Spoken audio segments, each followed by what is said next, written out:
दोस्तों, आज की कहानी है बहू तुम अपने लिए भी समय निकाला करो।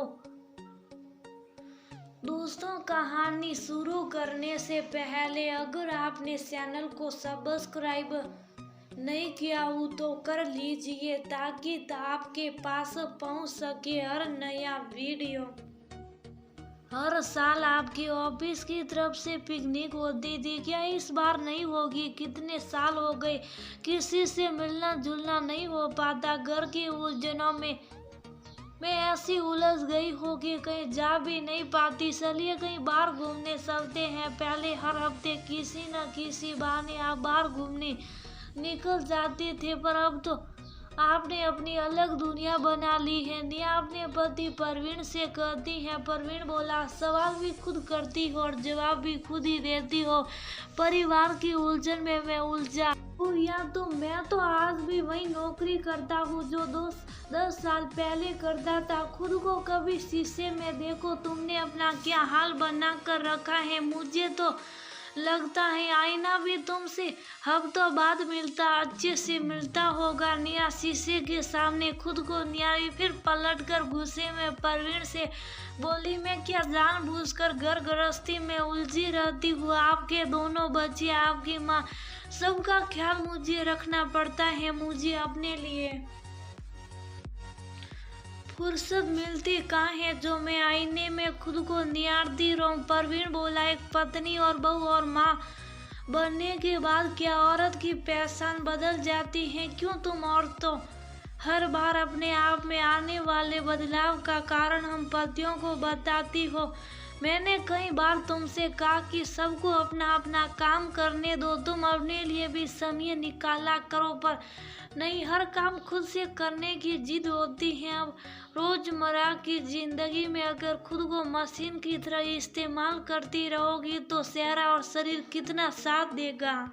निया टेबल पर अखबार को समेटते हुए बोली, कहना बहुत आसान है, करना उतना ही मुश्किल। कुछ रोज के लिए मायके क्यों जाती हूँ तो पूरे घर को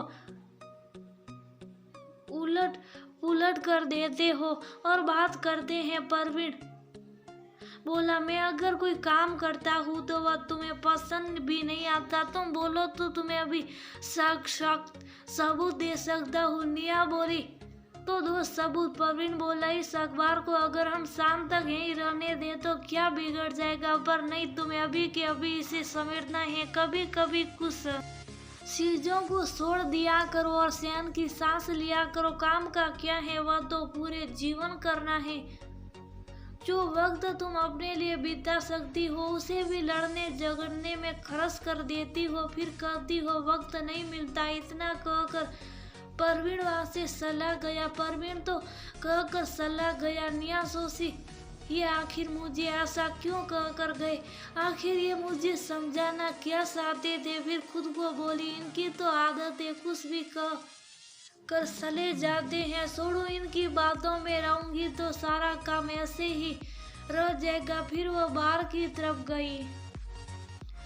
निया बाहर कपड़ों को पलटने लगी। बरामदे पर निया की सास आशा जी लेटी हुई थी। वह बोली, बहू, इतनी हवा है कि कपड़े बिना पलटे भी सूख जाएंगे। तुम 2 पल को जाकर आराम क्यों नहीं करती?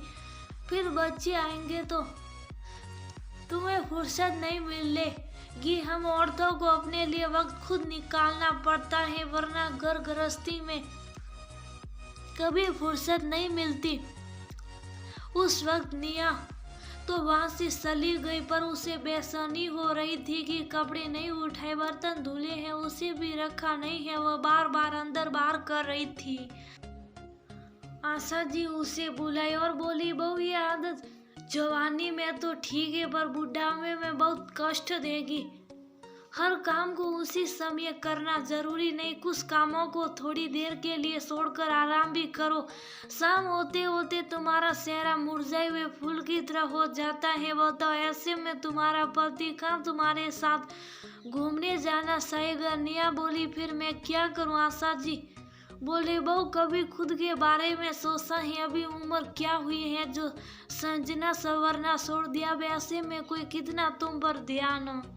देखा, अगर तुम्हारी माँ बहन होती तो ये बात तुम्हें मुझे नहीं बतानी पड़ती। अब मुझे सोने दो और खटपट मत करना। वो अपने कमरे में जाकर अपनी सहेली वर्षा से बात करने लगी और उसे सारी बात बताई। वर्षा बोली, निया बुरा मत मानना, पर अगर कोई पुरानी सहेली तुम्हें देखे तो पैसा नहीं पाएगी कि तुम वही निया हो। शुक्र मनाओ तुम्हें समझने वाला उस घर में तुम्हारा पति और तुम्हारी सास है, वरना कितनों को तो परवाह भी नहीं होती कि बीवी क्या करती और कैसी दिखती है।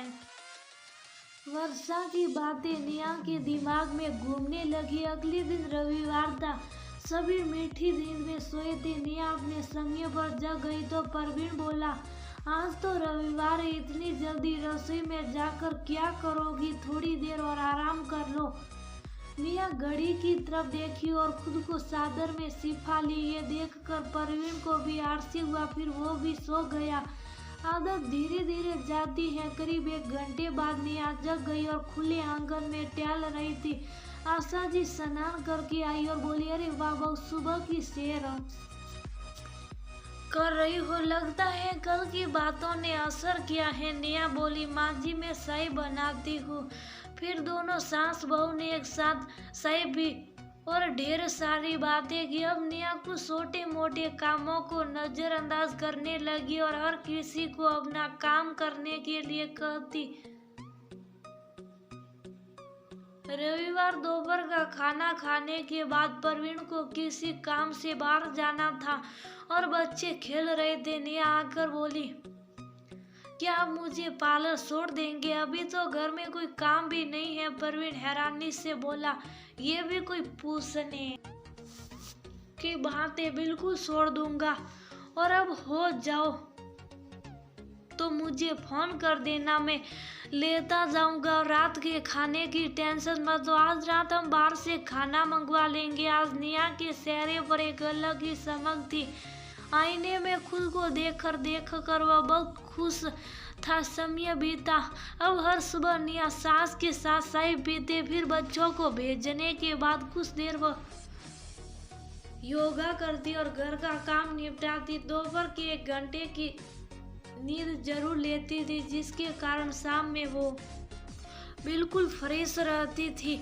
अब परवीन उसके साथ बाहर जाने के लिए बहाने ढूंढता था तो आशा जी कहती, बहू बच्चों को मैं संभालूंगी, तुम घूमकर आओ। तुम्हारे पूरा दिन लौट आए हैं, देखो आईना भी तुमसे कुछ कह रहा है। मानती हो हर किसी को ऐसा परिवार नहीं मिलता, फिर भी मैं खुद के लिए समय और कुछ समय जो हम अपनों के साथ बिता सके उसे निकालना होगा, क्योंकि वक्त लौट कर नहीं आता। जब तक हम खुद से प्यार नहीं करेंगे तो चेहरे की चमक आईने में कैसे दिखेगी? अगर आपके साथी के पास वक्त नहीं है तो यही वक्त है कि आप उन्हें प्यार से कहिए।